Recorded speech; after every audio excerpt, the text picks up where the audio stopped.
Сайн байцгаана та бүхэнд энэ өдрийн мэндийг хүргэе. Өнөөдөр намрын сайхан налгар өдөр байна. Намайг Банзагчийн Оюумаа гэдэг. Би 5 компаниг үүсгэн байгуулад дэлхийн хэд хэдэн улсад үйл ажиллагаа явуулж байгаа бизнес тренер, бизнес хатагтай байна.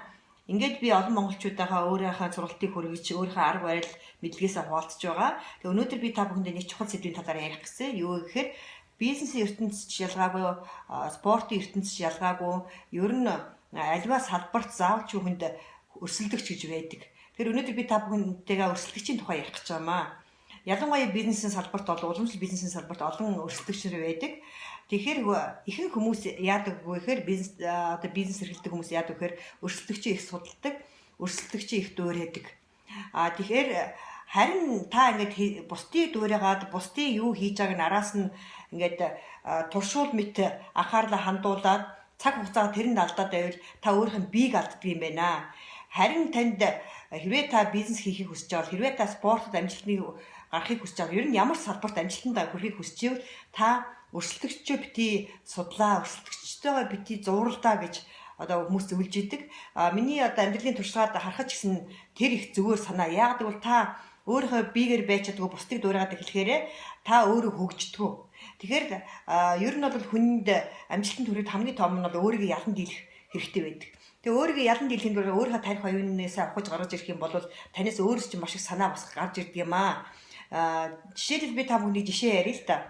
Оросын холбооны улсын алдарт хоккейчин та бүхэн мэдж байгаа Тарасов гэж хоккейчин байсан. Тэр хоккейчинтэй холбоотой нэг социализмд үүсэн түүх байд юм лээ. Тэгэхээр Тарасов бол орсууч одоо канадчууд их өрсөлдөг гэсэн тэр үед.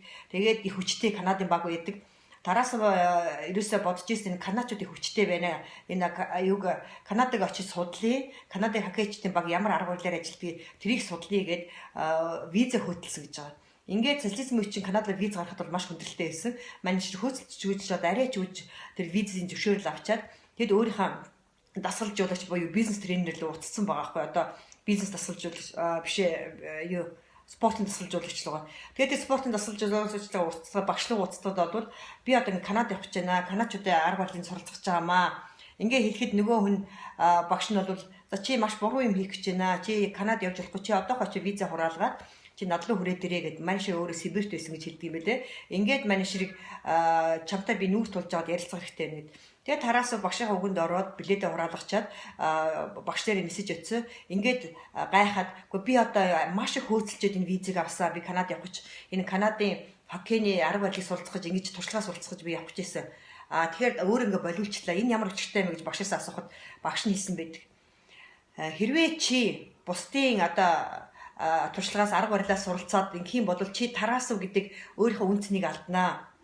Чи өөр ингэсэн чадвартай, чадамжтай тул чи өөрийгөө ялан дийлжээ чи яг Тарасов хэлбрээрээ үлдэх юм аа гэж ингэж хэлсэн байдаг.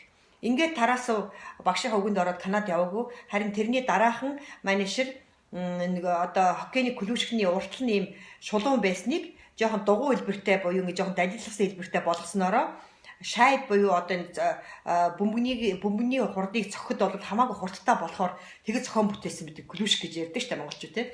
Клубшиг тэгээ зохион бүтээсэн байдаг.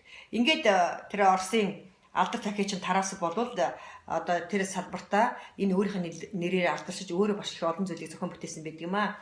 Инхээр би танд юу хэлэх гээд байна вэ гэвэл байнга бусдын араас хөөцөлдөж бусад юу хийж ийнгийг сонирхох биш те. Та өөрийнх нь зорилгын араас өөрийнх нь зорилгын төлөө өөрийнхөө мөрөөдлийн төлөө урагшаа замаа хараад өөрийгөө хөгжүүлээ явж байхад бол та бол амжилтанд хүрнэ гэдэг энэ сургалтаар та бүхэнд хүргэх гэсэн юм аа. За ингээд өнөөдөр маш чухал сэдвээр ярилцлаа. Анхаарал тавьсан та бүхэндээ баярлалаа. Улам их амжилтыг та бүхэндээ хүсье өрөөё. За ингээд түр баяртай.